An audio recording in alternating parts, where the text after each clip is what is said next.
Hi மக்களே, சென்னை சமையல் நம்ம சேனலில் பல முக்கியமான பயனுள்ள வீடியோக்களை பார்த்துட்ருக்கோம். கத்திரிக்காய் ரைஸ் எப்படி பண்ணுறதுன்னு பார்க்கலாம். இது ரொம்ப ஈஸி. கத்திரிக்காய் ரைஸு ரொம்ப டேஸ்ட்டாக இருக்கும். வாழைப்பூ வடை வந்து சைடிஷாக செஞ்சுருந்தேன். கத்திரிக்காய் ரைஸு சாதம் வடித்து நம்ம மசாலா மிக்ஸ் பண்ணி செய்ய போகிறோம். அதுக்கு என்னென்ன காய்கறி சேர்க்க போகிறோன்றத பார்க்கலாம். இது ரொம்ப ஈஸியாக பண்ணிடலாம். டேஸ்ட்டு ரொம்ப நல்லாயிருக்கும். ஒரு கேரட்டு, ஒரு 3 பீன்ஸு, பச்சை மிளகாய் 3, ஒரு வெங்காயம், ஒரு தக்காளி, கொஞ்சம் முந்திரி பருப்பு, ஒரு 7 கத்திரிக்காய் எடுத்திருக்கேன். கத்திரிக்காய் வந்து நிறைய இருக்கணும். பீன்ஸ், கேரட் கொஞ்சம் கொஞ்சம் இருந்தால் போதும்.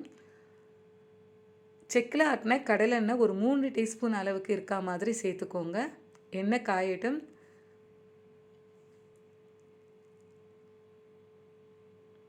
கடுகு, உளுந்து பாதி டீஸ்பூன் சேர்த்துக்கலாம். உளுத்தம்பருப்பு 1 டீஸ்பூன், கடலைப்பருப்பு 1 டீஸ்பூன்,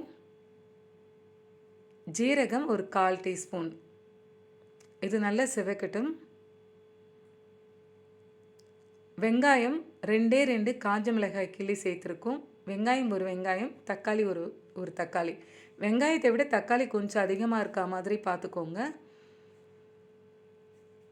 சின்ன வெங்காயமாக எடுத்திருந்தேன். தக்காளி வந்து கொஞ்சம் பெரிய சைஸாக எடுத்திருந்தேன். கருவேப்பிலை வந்து ஒரு 4 இனுக்கு இருக்கிற அளவுக்கு கருவேப்பிலை சேர்த்துருக்கேன். நல்லா மிக்ஸ் பண்ணி விட்டுக்கோங்க.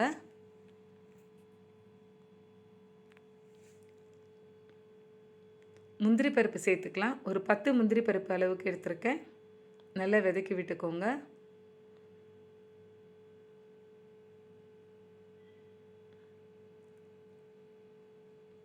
தக்காளி பொடியாக கட் பண்ணி வச்சுருக்கேன். நல்லா மிக்ஸ் பண்ணி விட்டுக்கோங்க.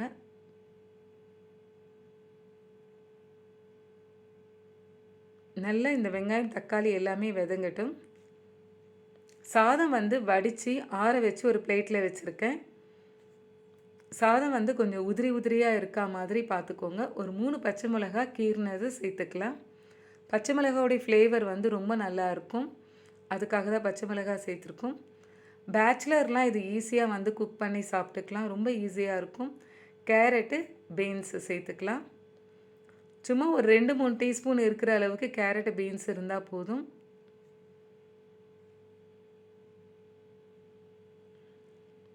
நல்லா மிக்ஸ் பண்ணி விட்டுக்கோங்க. ஸ்கூல் டயத்தில் ஆஃபீஸ் சைட்லலாம் கொண்டு போகணும் என்ன செய்கிறதுனாக்கா இந்த மாதிரி இங்கே பிரிஞ்சால் ரைஸ் செய்யும்போது சூப்பராக இருக்கும். இப்போ கத்திரிக்காய் 7 கத்திரிக்காய் வந்து 4 வகுந்து வச்சுருக்கிறது அதையும் சேர்த்துக்கலாம். கத்திரிக்காய் நிறைய இருக்கா மாதிரி பார்த்துக்கோங்க. நல்லா மிக்ஸ் பண்ணி விட்டுக்கோங்க. ஒரு பாதி டீஸ்பூன் அளவுக்கு மஞ்சப்பொடி சேர்த்துக்கலாம். மஞ்சப்பொடி வந்து வீட்டில் வாங்கி கறி மஞ்சள் வாங்கி வெயிலில் காய வச்சு அரைச்சது. ஆல் பர்பஸ் மிளகாய் பொடியும் வீட்டில் ரெடி பண்ணினது. ஒரு பாதி டீஸ்பூன் வந்து சேர்த்துருக்கும். மசாலாலாம் நீங்கள் வீட்டிலே ரெடி பண்ணி நீங்கள் செய்யும்போது அதனுடைய டேஸ்ட்டு ரொம்ப நல்லாயிருக்கும். ஹைஜீனிக்காகவும் இருக்கும். நல்லா மிக்ஸ் பண்ணி விட்டுக்கோங்க. இப்போது ஒரு தட்டு போட்டு கொஞ்சம் நேரம் மூடி வைக்கலாம். அந்த ஸ்டீம்லேயே கொஞ்சம் நேரம் இருக்கட்டும்.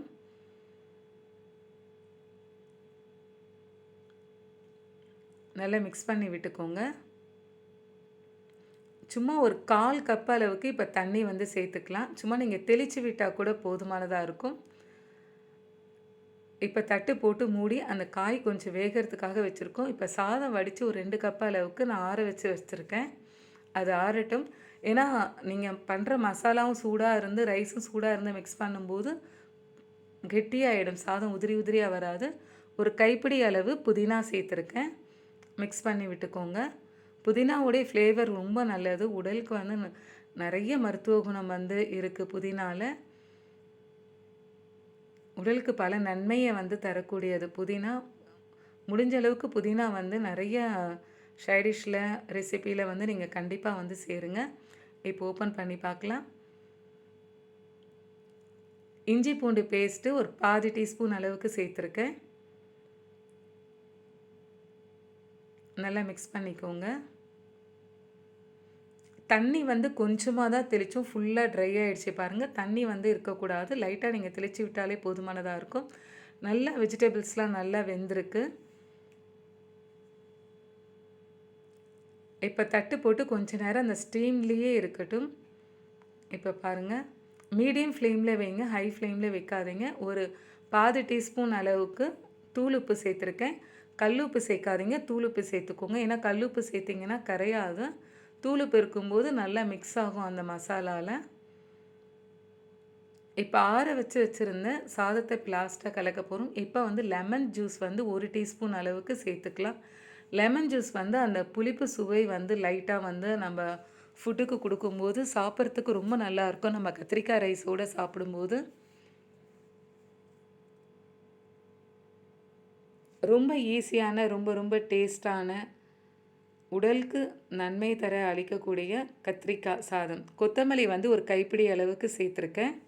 நல்லா மிக்ஸ் பண்ணி விட்டுக்கோங்க. கடைசியாக கொத்தமல்லி சேருங்க எப்பவுமே. 1 டீஸ்பூன் அளவுக்கு நெய். நெய் வந்து நல்ல ஒரு ஃப்ளேவரை கொடுக்கும், அதுக்காக நெய் சேர்த்துருக்கோம். இப்போ வடித்து ஆற வச்சுருக்க ஒரு 2 கப் அளவுக்கு சாதத்தை வந்து சேர்த்துக்கலாம். வேர்க்கடலை வந்து ஒரு 2 டீஸ்பூன் அளவுக்கு சேர்த்துருக்கேன். இது ஆப்ஷனல் தான். வேர்க்கடலை உங்களுக்கு வேணும்னா நீங்கள் சேர்த்துக்கோங்க. வேர்க்கடலை உங்களுக்கு பிடிக்கலனா வேண்டாம். இப்போ ரைஸ் வந்து சேர்த்து மிக்ஸ் பண்ணிக்கலாம். கொஞ்சமாக பாதி அளவுக்கு ரைஸ் வந்து போடுங்க. நல்லா அந்த மசாலாவோடு மிக்ஸ் பண்ணிக்கோங்க. அப்புறம் பாதி ரைஸ் வந்து சேர்த்துக்கோங்க. ஏன்னா ஃபுல்லாக நீங்கள் சேர்த்திங்கன்னா அப்புறம் மிக்ஸ் பண்ணும்போது அரிசி வந்து சாதம் வந்து உடஞ்சிடும். கொஞ்சமாக சாதம் போட்டு மிக்ஸ் பண்ணிவிட்டு அப்புறம் வேணுன்றிருக்க சாதம் போட்டு மிக்ஸ் பண்ணிக்கோங்க. ரொம்ப டேஸ்டான, ரொம்ப ரொம்ப ஈஸியான பிரிஞ்சால் ரைஸ் வந்து பண்ணியிருக்கோம். இப்போ இன்னும் மிச்ச சாதத்தையும் எல்லாத்தையும் போட்டு நல்லா மிக்ஸ் பண்ணிக்கலாம். குழந்தைங்களுக்கெலாம் நீங்கள் ஸ்கூலுக்கு லன்ச் பேக் பண்ணும்போது கொடுத்து விட்டிங்கன்னா, டிஃபன் பாக்ஸ்க்கு பேக் பண்ணும்போது கொடுத்து விட்டிங்கன்னா ரொம்ப ஈஸியாக இருக்கும்.